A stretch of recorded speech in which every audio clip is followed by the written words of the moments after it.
Hey everyone, in this video we're going to be going through a simple LBO model. This is about as simple as we can possibly make it, and even then it's a pretty long model. But what is an LBO? An LBO is the bread and butter of private equity investments, but it's also applicable when figuring out whether you should invest in a venture capital investment, or if you're working for an investment bank, this is the kind of model you'll do for a standard acquisition. And again, this is overly simplified. In reality, if you're doing a model for a large transaction, you're going to have many tabs. It's going to be a very big document overall. Okay, so let's talk about the rough structure. What are the key components of a LBO model? I mean, fundamentally, the key thing that you want to find out is how much money you're putting in as an investor and how much money you're getting out when you eventually sell the business. The difference between the two, so if we put in 10 and we get out 100, that's a really good return. This would essentially be a money multiple of 10 times. With an IRR, this is a reflection of your returns as a percentage. So if you think about you've bought a rental property and you get 6% rental return, or you put your money in the bank, you get, between 1 and 3% interest rate. This IRR metric is really trying to convert this number here into a percentage. So basically, if you had held this investment for 10 years, more or less you'd be getting a 10% return on investment. Not exactly, but close enough.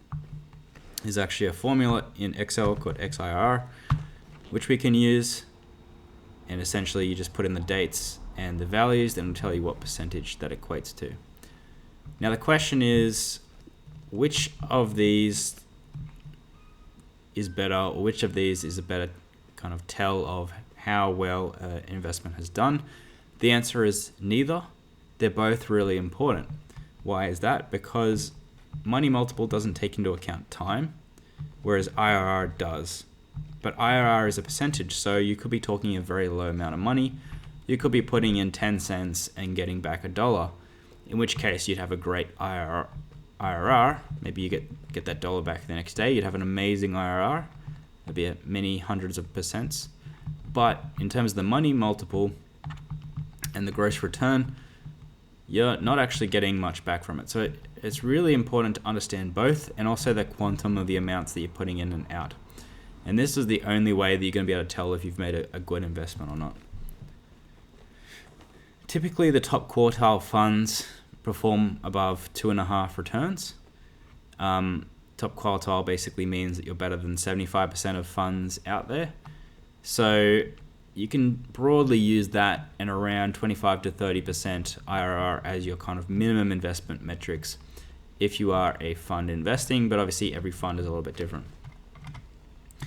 So we've broken down what an LBO is into its most simple terms. You put money in and you get money out, and what return does that equal to? But there's a lot of components behind that. The first thing that we need to know in terms of how much money we're putting into a business is how much is that business worth? And that's why we've got this first section here. We can actually calculate how much a business is worth as a multiple of EBITDA, but of course some businesses might be valued on revenue multiple, some might be valued on a DCF or an EBIT multiple or an assets valuation. But for the majority of deals, we typically just do an EBITDA valuation.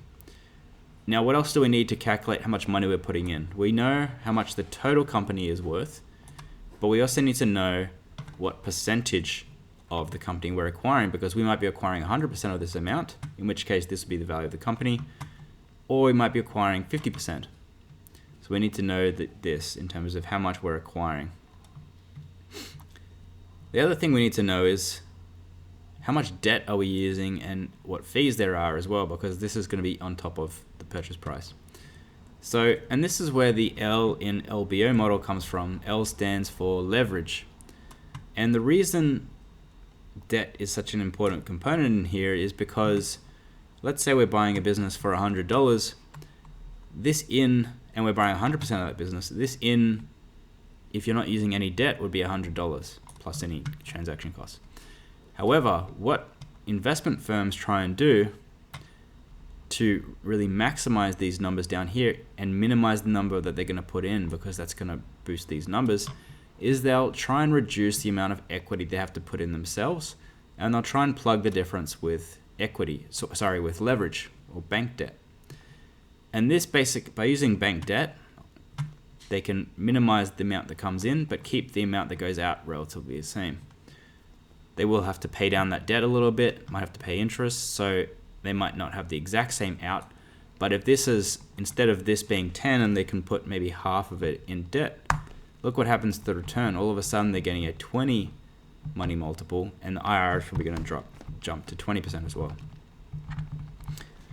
So that's why we need to know how much bank debt we're putting in, what percentages we're acquiring of the business, and what fees there are. So how do we figure out how much we're going to get out of the business? Well, we need to know, we're going to run this same calculation at exit down the track, which is essentially what is the EBITDA when we exit the business. Let's say we're going to exit it in 2026. What multiple are we going to exit the business at?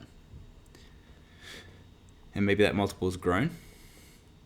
And how much cash has the business generated? So over time, as the business's EBITDA grows, presumably the amount of cash that the business can generate is also increasing as well. So you're going to get that cash, which is going to increase your valuation. Now also, you might be paying down debt during this period as well. So debt might be going down, which is also going to boost your valuation. So we need to, in order to calculate these things, we're going to need P&L in order to calculate our EBITDA at exit. We're going to need a cash flow statement, or at least a simple one, in order to calculate how much cash we'll have and the cash generation throughout the period. We'll also need to know what our debt is, because so basically a debt schedule, because we're going to use some of that cash to pay down our debt over time. So if we go down here, we can see we've got our P&L. Perfect. You'll notice we've got EBITDA, and then below that we've got interest and depreciation, which is below EBITDA. But we need to go all the way down to profit before tax and profit after tax, because we also need to factor in tax as well, because this is going to impact our cash flow down here. So cash flow, we're going to need this in order to calculate how much cash we're generating in the business. And notice this is also impacted by interest and how much we're paying down the debt schedule.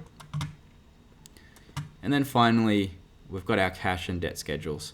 So debt schedules is basically how much debt are we starting with in the business, and how much are we using to fund the acquisition, assuming that this debt will be on the balance sheet of the business. That's what we're assuming for this scenario. How much are we paying that down? What interest are we paying? And you'll notice that it kind of interlinks as well. Like the interest here will flow through to your P&L, because you actually get a tax deduction for that. So therefore it's going to reduce your profit before tax and reduce the amount of tax you have to pay, even though it's not a cash item. But you'll notice more depreciation. But you'll notice how depreciation isn't in the cash flow, because it's not a cash item. You don't pay anything for depreciation, but you do get a tax benefit from it. And finally, once you've got all those numbers, we can figure out what year we're going to exit. We can take the EBITDA from our calculation up here, what exit multiple we're assuming in 2026, less any transaction costs, less the net debt from what we've calculated above in our debt schedule. And that's going to get us to our value that we're going to get for the business. Now that's for the entire business. You also need to times that by the percentage that the investor will hold, aka this percentage, when we actually exit the business. And that's going to get us to our proceeds. And essentially we're going to have our amount going out here and our amount coming in here. And then we're going to have a very simple calculation which feeds through to the top, which is essentially the amount you put in, the amount you get out, the money multiple, and IRR percentage. So that's pretty much how an LBO model works, and how to calculate money multiple and IRR, and whether to establish whether it's a good investment or not. It also kind of highlights the importance of debt in a transaction, because the more debt up front you put in means the less equity you put in up front and the better your return. Although your risk profile increases because now you've got more debt, you're going to have more interest, and if the cash flow of the business can't sustain that, or if interest rates go up very quickly, then there's a lot more risk in the business. So that's just understanding that dynamic.